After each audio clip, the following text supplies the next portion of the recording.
Hello everyone, good afternoon and welcome to Savvy Central Radio. Each week, we host new individuals and business owners to share their expertise, dreams, and lessons learned in their field of business. Our guest today is Shalhavit-Simcha Cohen, Miss Fitness Israel and Positive Psychology Educator.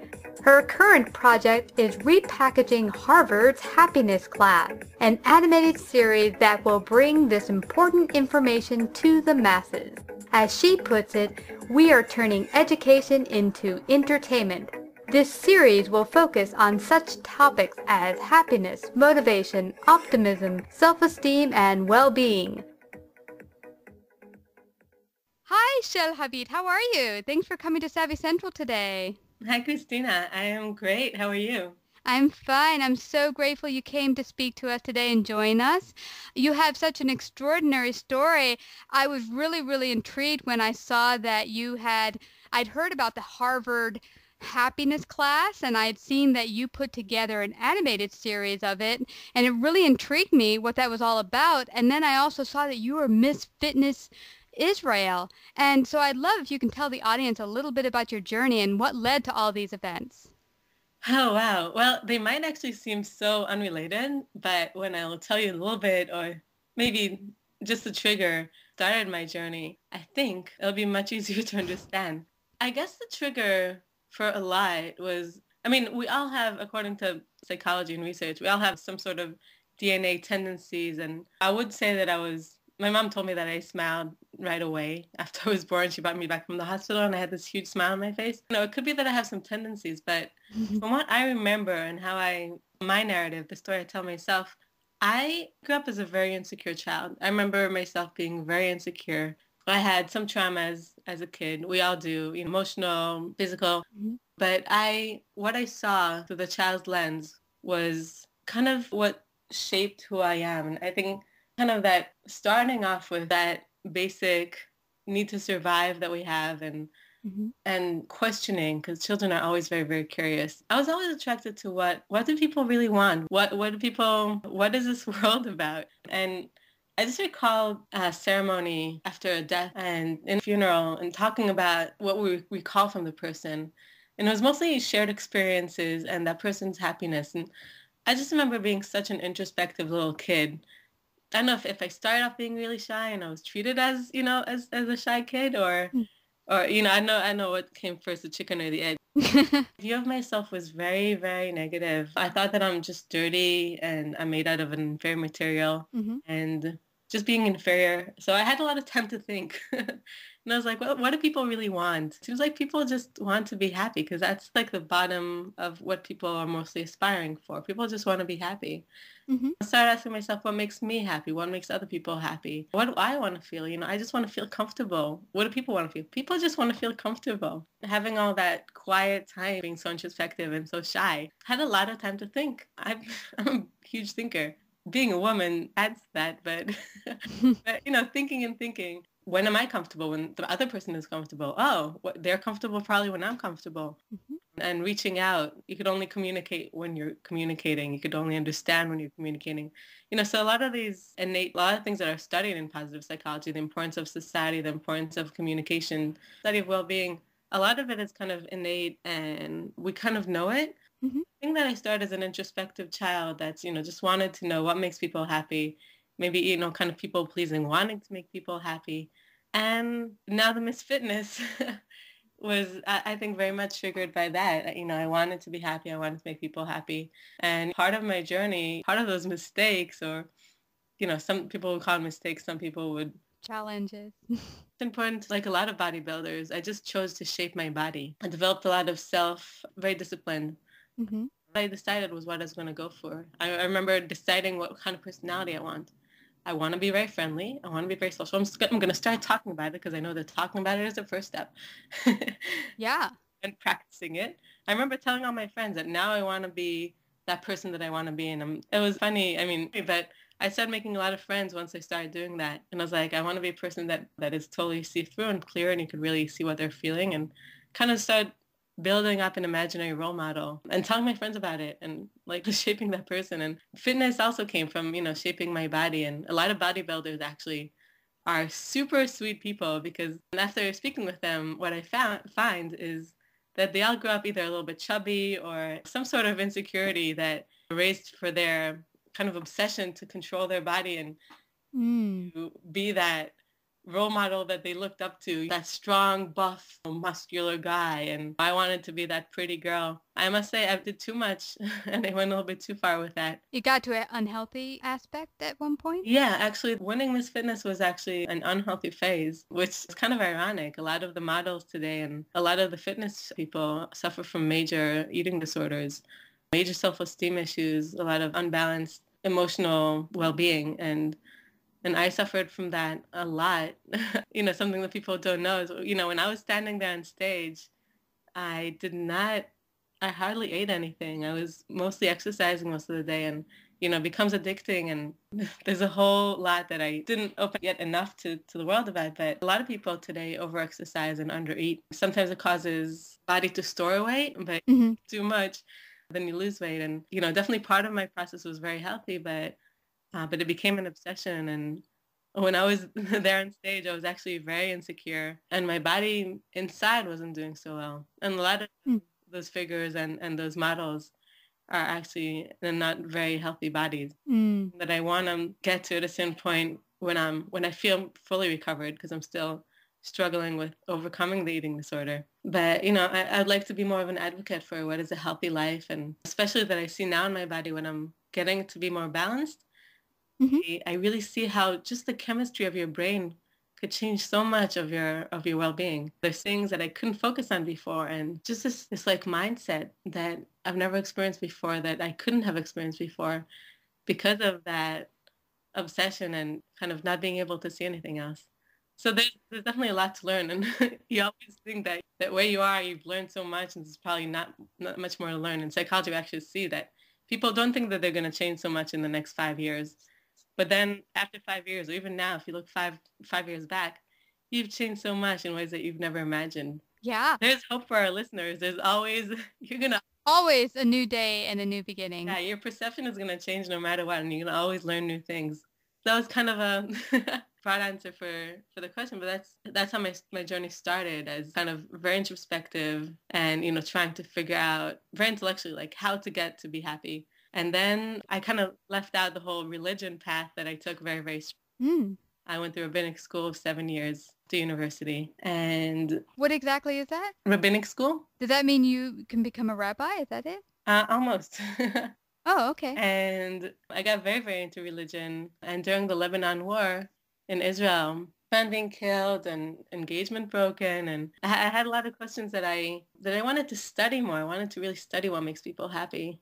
I do believe in the accumulated knowledge that we have from our ancestors that overall wanted to make us happier, so they collected this knowledge upon generations, and it's priceless. But I also wanted to study, and I started talking about it.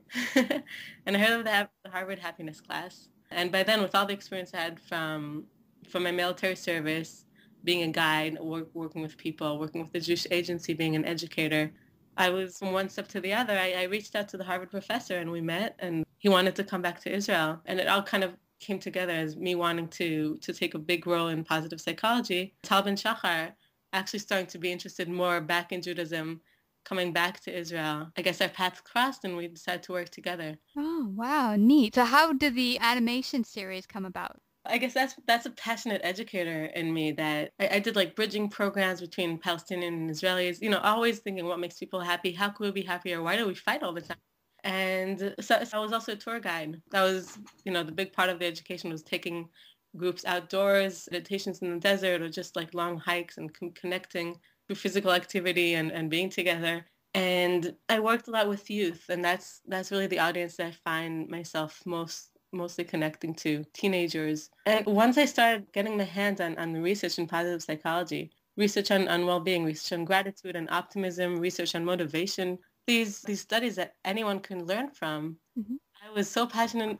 All the students after the class at Harvard said this course changed my life.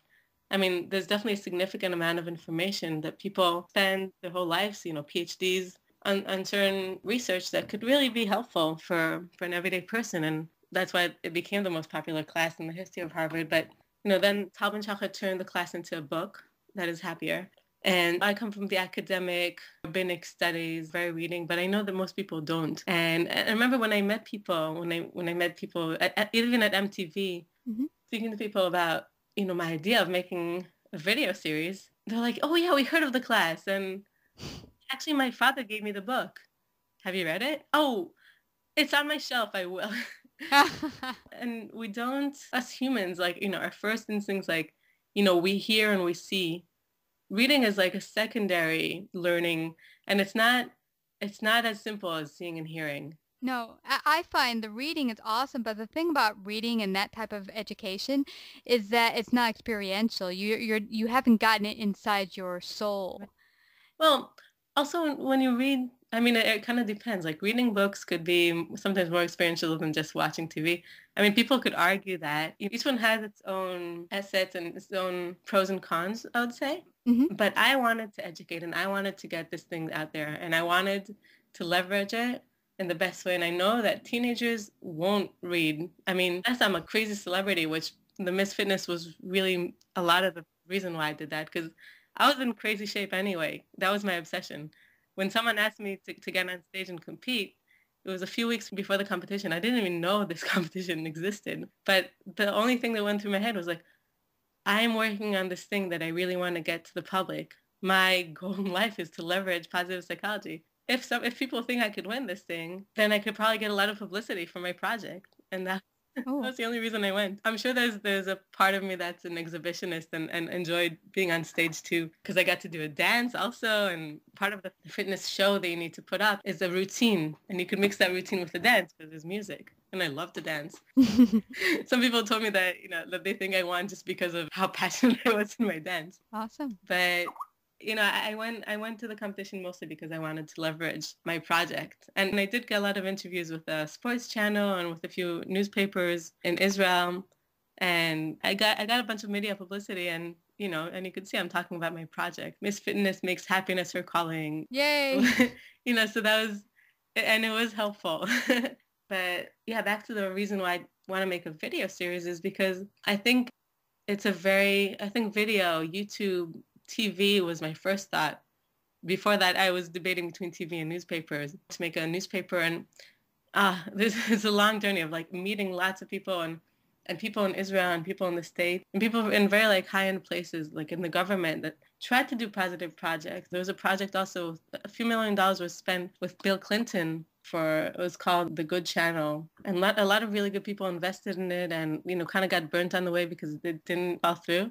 And, so I did a lot of research of what has been done already in the direction of positive education in the media. Because, it's not easy and the media really... Negative. Well, the media plays on our instincts and our evolution, psychological red buttons, our sex, our reproduction, survival, wanting to... We're attracted to people who have honor and fame and money because in our little cute instincts that we have developed, that means that they survive and they have a good, stable place in society. So we probably want to learn from them. So our instincts tell us, watch fame, watch sex, because that's also something that turns us on because evolution made us excited about sex because we need to reproduce, right? Exactly. And murder and all those negative things are because our red buttons are from danger. Danger is really important to notice, right? Want to notice danger than notice a good feeling. Good feelings are great, but if you don't notice danger, then you could be in danger. Yeah, you could be dead. and that is our psychology, and that's what the media would develop. It's a natural thing for media to develop in a negative way because this is our nature. Now, how do you play with that, and how do you take those red buttons that we have and twist that because what happens is that media is a leveraging tool. It's an incredibly leveraging tool because it uses those parts of us, our natural, the vision and the hearing, which are much easier than reading. And it focuses on all these things that press the red buttons. But there's a lot of red buttons pressed because the media is such a leveraging thing. So how do you take that leveraging tool, right, that vessel, that's incredible vessel of media and visual media, and make it positive. Mm-hmm. And I tried different things. I tried models, attractive people talking about things. I actually interacted with a few celebrities in Israel and in the States. Some were very sarcastic. Some of them tried something like that before. And I personally, I guess being an optimist, I already saw people who are already doing that. Celebrities that talk about their shortcomings, that's a positive thing because it makes people feel comfortable. Yeah, it lets everyone know that you can make a mistake. Everyone is human. Right. And there's a lot of positive psychology teachings that are already out there. But I guess what I found exciting, and when I would take a group doors and then suddenly say, hey, there was a study following happily married couples and noticing that their difference in their relationship than the couples who got divorced was so and so. Right? There's this beautiful research by Professor John Goodman from UCLA, and he focuses on and he follows happily married couples, and we don't get to hear about this research and that research is kind of exciting. Mm-hmm. But it doesn't press our red button. The things that press our red buttons is someone raped a girl last night and he killed her, and that's horrible. So that's like so how do you take something positive and leverage and make it exciting? And that was my quest. And I guess the past 3 years I've been doing a lot of research and meeting people and looking at ideas. And right now what I came up with kind of coarser ways, I tried to take sexy figures and use them for that. Mm-hmm. Figures I personally didn't have yet the way to get to them. I got to a few, but even being the Miss Fitness didn't get me as far. I did get to MTV and to HBO and we contract, but it's a really tough competition out there, no matter how great your idea is. And what I found right where I'm stepping now is the animation, because animation is fun. I'll share with you another feature in animation in a second, but also using comedy, which actually is the other feature of animation. When you work with animation, Christina, animators are really funny people often. The process of animation, because it takes so long, gives the animator a lot of time to think, what can I throw in there? And if you give the animators, kind of a free hand in throwing in things, eventually viewing it together, animation can come out really funny. Mm-hmm. Plus being colorful and attractive, because I only watched TV when I was at the gym. So I was like, what's the channel that would make my finger not keep on pressing, switch. And when something is really colorful and vibrant, I usually look at it. So it's either very sexy people wearing very beautiful colors, or if something is really funny. Obviously, famous comes first. Mm-hmm. Right now, I'm standing on using something very funny, and I thought of maybe Saturday Night Live kind of skits. I haven't found the people yet, and right now I'm thinking of, or right now where it's standing, at least for now, is in the animation, the comedy animation. Short skits, the plan right now is to make short skits, possibly even apps for the phone, with, just sharing the research, even with like a little homework or something really cute. And I shouldn't share with you the whole business plan, but yeah. But that's the idea right now. The concept is standing on animation. Yeah, and I saw little tidbits of it on your account. Very intriguing. And I loved when I heard initially the happiness course in Harvard. I was very intrigued by that. I have been in positive psychology and psychology, period. I really have been very intrigued what makes people tick, period, whether it be good behavior, bad behavior, whatever. But it's interesting what you were mentioning about people's red button, and the media pushing it, because it's sad that the media, or what's played upon a lot in society, is really the negative aspects, the fear. And I might construe back to when we're children, because the thing that we're most is scared about is keeping ourselves safe and being secure. So as you said, those red buttons really push our buttons. But I would love to see more media out there and more positive psychology out in the world, on TV, media, you name it. Yeah, and I'm currently experiencing that, how a negative experience is the negative, the counterness, like sometimes like it's more exciting. It's just amazing for me to notice how, like, working on this TV show, working on bringing something positive. It could be that I'm tired because it took a long time. Right now I'm taking a little bit of a break because I've been in treatment for for anorexia. I was in the hospital for 6 months. Mm. Came out like 3 months ago. Not everyone knows about it yet, but it's a very personal, private journey that I'm going through right now. So I'm kind of a little bit putting the project on a back burner. I'm still doing public speaking and motivational speaking. I was just a keynote speaker for the first time. It was great. Yay. But at the same time, I want to give you an example because, those negative experience, the negative things they just press those buttons.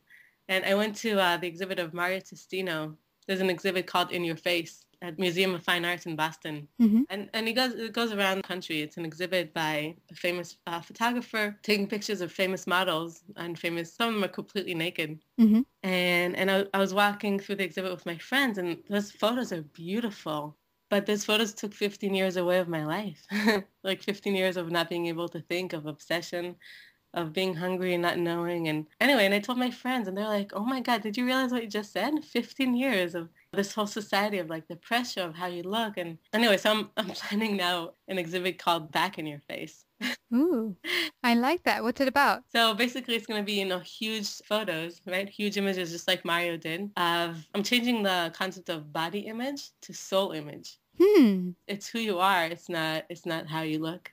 So printing, huge images of people that did beautiful things, and even random things like this person bought coffee to the person behind him in Starbucks, or and also, doing it kind of like very positive body image. I'm kind of playing with ideas of a lot of things that I've learned throughout my recovery. There's the Russian beauty queen that just spent, I think, all the money that she won, 20-something surgeries to change herself to look like a Barbie. Aww. Her hips, and she was so beautiful before. She's got no jawbones anymore because she looks like a Barbie. And just a lot of things like to show how the body perception of today is kind of very, very twisted, and different reasons why, and kind of showing the psychology of what shapes us to see such thin images as the more beautiful images, especially for women, even though gay men suffer a lot from eating disorders and body image. And today, when you ask them what is their primary goal is to lose weight. Wow.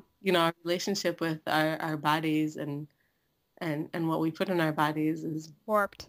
Yeah. And yeah. When you talk of happiness, Professor Martin Seligman, who's the president of the American Psychology Association, and he actually started the title Positive Psychology. Just quoting Martin Seligman, he says that a lot of psychology focuses on the neck up study of there's so much happening from the neck down. And I currently host a little TV show on the Cambridge Community Access Television. And every time I kind of open it with a reminder of the body. And how when there's like sleeping, drinking, eating, they come before anything. Like if you don't sleep enough, if you didn't drink enough, and if you didn't eat well, which is like really every 3 hours or so, you should check that before you check your mood or anything, because bodies are such a great vessel. And they're a vessel for our thoughts. You make a good point, because I don't think a good many of us pay attention to our body until we get a dreadful disease, or we become that unbalanced that our body gives us a big brick over the head. Right. And I thought that moving was the solution for all of it. And moving is very, very important. It's very important to move and do things that you like, and your passion and excitement, and and great. You could dive into the world of psychology and positive psychology, and exercise is crucially important. But it really depends what kind of exercise. And, for some people, just walking is enough. And a lack of sleep could really actually harm your brain. Dr. Amen from the Amen Clinics is one of the most famous brain researchers today. And he found that his own brain was flawed after studying normal brains and abnormal brains. And he was so healthy, only healthy food and in shape. But the only thing he did was sleep for 4 hours a day. Wow. He actually harmed his brain. His brain looked like a brain of someone who smokes So the effect of sleep and drinking and eating well, which is something that I'm learning on my own body. And it is a traumatic process because it's so hard for me to see my body now. A lot of people don't see an extreme change. They could see, and they say that my face has more light in it. I only see huge thighs because that's always what I saw. That's what I saw when I was super thin.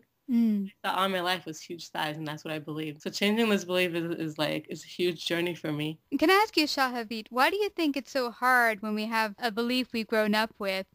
It's so hard to shift those beliefs, like something that might be harming us in our lives. Like, you might be thinking you have big hips. I might be thinking I'm ugly. Why is it so hard to shift those beliefs and change them? Well, I think it's partially very, very popular. Think you're ugly is a popular thing. very, very similar to being happy, or, using the word pleasure is something that we see as like, don't talk about these things, right? I think I'm pretty. Did you ever hear someone saying that? It's okay to hear someone saying that if they were going through a very hard time. But we're kind of taught, I think, a lot to see ourselves as not pretty. And that dire need of approval that we have, that I think kind of like with the media kind of snowball effect of the more perfect and more perfect. I mean, there's a lot to the reason why we see ourselves as negative. And I think that all of us go through childhood trauma. It could be very small, very big, but for every person, it's a whole world. So we're going to always have something to overcome. Yeah. So it's going to be a life journey, and the world is created of contrast, right? Our sight is created of contrast. We won't notice something positive if there's no negative. Exactly. Compared to optimistic. Why are some people more optimistic? Why are some more pessimistic? There are actually studies that show that part of it is genetic. My dad had a crazy eating disorder too. And, it could be I learned it from her, but they actually show genetic differences in people who suffer from eating disorders. Seem like a lot of our tendencies, people who are gay, like, there are some genetic codes that make us with a tendency towards a direction. Kind of reminds me of the Jewish approach to signs, how do you call it, to like the star signs that we have. And you're born with tendencies, but it's yours to change.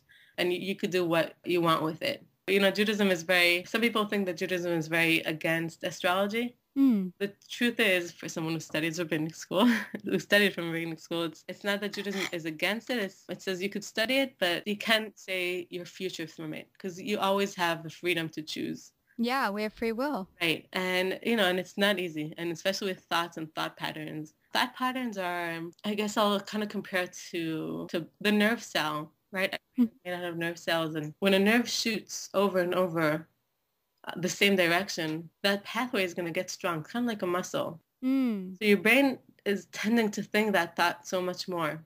And if you encourage that, it's going to just stay that way. Now, changing that and going through like a pathway that it's not used to is going to be hard. But it's just like muscles. Like if you keep on practicing that thought, even if you don't really think it, until they say fake it till you make it. Yeah. It's just a thought that Martin Seligman, actually, again, the same guy, he does a project with kids in both the UK and Australia. The UK, there's a big level of depression and suicide. And they brought him in to facilitate a project. I just remember his talk on the BBC. And they were interviewing him about this project. They're actually teaching children to think, to change their thoughts. And we just mentioned it's not easy. But, they kind of teach them that practice of, you want to come and play with your friends? And they're like, oh, we can't. And they leave, right? So you could be like, oh my gosh, they hate me. Hey, maybe they're late for a game that they were committed to, right? So taking yourself in that moment, trying to change the thought, and then practicing that. And it's not easy because it's repetitiveness is what you mean, that over time, if you continue the positive thought over and over again, it can erase the old thought, but it takes time. Right. And I was in a talk yesterday with Dan Gilbert. He wrote The Pursuit of Happiness. He's also a Harvard professor. He studies happiness. And after the lecture, people had time to ask him questions. And one of the leading questions, like, can you be happier? How can you be happier? I mean, obviously you learn in the lecture, and his answer is not, people are looking for a quick fix answer. Yeah. We kind of know the answers. Most of the research really shows that social connections is the highest predictor for happiness. Okay, tell me more. Is there another answer? Because it's just something you got to work on. Communication, relationships. Okay. But is there something I could just like throw in my tea that's exactly? Just give me the magic pill, please. kind of like dieting. Like, I'm gonna just do this. It's not that. It's an everyday thing. He said in dieting, it's something maybe I shouldn't mention that much because it might be triggering for me, but I think that's fine. You take off, like 50 calories per day that you have anyway or something like that. You won't notice it. But if you do it every day through a few months, you're going to lose some weight. But it's an everyday thing. A strong correlation between our happiness and our gratitude. And one thing that at Harvard, at the happiness class, Tal Ben-Shahar told the students is a very strong predictor for happiness. They write gratitude journals, right? Every night said 5 things. Dan Gilbert said yesterday, 3 things you're grateful for. I'm grateful that I don't have to write 10 things. He says, just write something you're grateful for every night or every day. And that highly improves your level of well-being. Yeah, okay. Is there another answer? Like, these things that you have to do every day are really what changes us. It's the everyday small steps that overall, changes our perception, changes everything. But it's not that popular. It's not that exciting. It's interesting what you're saying here, Shahivit, because I started about a year ago listening to a lot of positive psychology and trying to rework what I've grown up a lot with and within myself is working through self-doubt and unworthiness in my life to build a business of my own. And it's interesting because I listen over again, read the material, and I'm just starting to see the positive results in my life the past couple months. And it's interesting because when I started my business and people would call me to help them with their accounting, they would want the same quick fix I wanted in the beginning when I started with this positive psychology and working on my life and my inner thoughts. I wanted to be fixed yesterday, and I spent a whole lifetime building up these negative thoughts and self-doubt in my mind. How do I think that I can just take a magic pill and bam, it's all better? Right. But the fixing, it does happen faster, I think. I just, just for all of our listeners, you spend a whole lifetime I'm 30. So 30 years I thought negatively about my thighs. Can I just change that? I need 30 more years? Really, when I'm 60? No. But it's not like a regular linear positive change. It's actually, in research, it shows that it's more of an exponential. So an exponential is not like a line that grows gradually. It grows gradually, but it doubles itself. When your thoughts are improving, that pathway like builds more pathways towards that positive side. So it doubles and doubles and doubles, and that's only getting better. And yeah, I just like to throw out hope. No, totally. And I've seen that happen in my own life, that in the beginning, when I started this journey, I didn't see very many results at all in the beginning. But now, especially the past couple of months with my business, everything has started to explode. And it's like, whoa, it just kind of sort of happened by accident, but it didn't. It was actually ongoing daily little steps that allow this exponential growth to come about. Right. And again, it's not like you get happier and happier. Like, you're going to get happier and you're going to break. Again, someone close is going to die. Your resiliency is going to get stronger, but you will have bad days. They might be bad in different ways. I think your sensitivity will grow with time. Things that broke you back in the past won't break you now, but now other things might break you. But you might not totally tear apart because your resiliency is going to grow stronger. It's kind of like an immune system. It's like an emotion system that you build. It's not like you're never going to experience negativity again. You'll experience it. Next time you might know better how to deal with it. It might not stick around for as long as it did last time. Yeah. Definitely our life would keep on being ups and downs. And that's why we need each other. And, the world is created in this beautiful way of togetherness. And right now I'm just like sitting here and thinking of the lecture yesterday because he was mentioning marriage and showing with research that marriage makes you happier and marriage doesn't make you happier. And it's just very interesting, all these studies. It's a lot of fun to study and to be mindful at the same time that some things that science says are not always right for everyone. So you might be at different parts of the bell curve.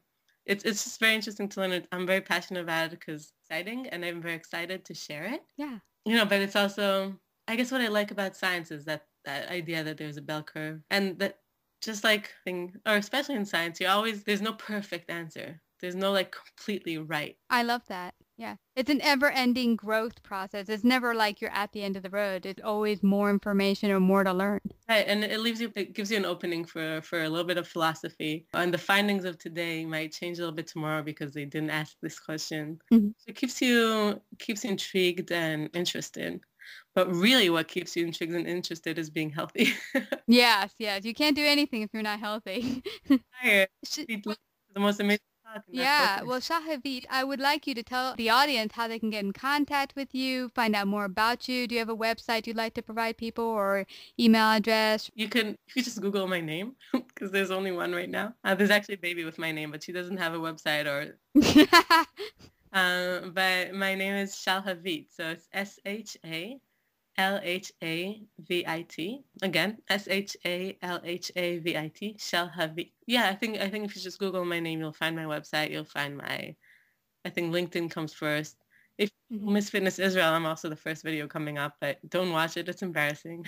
Aw. Well, I will post at least your LinkedIn if you'd like on your show page so that people can just click on it.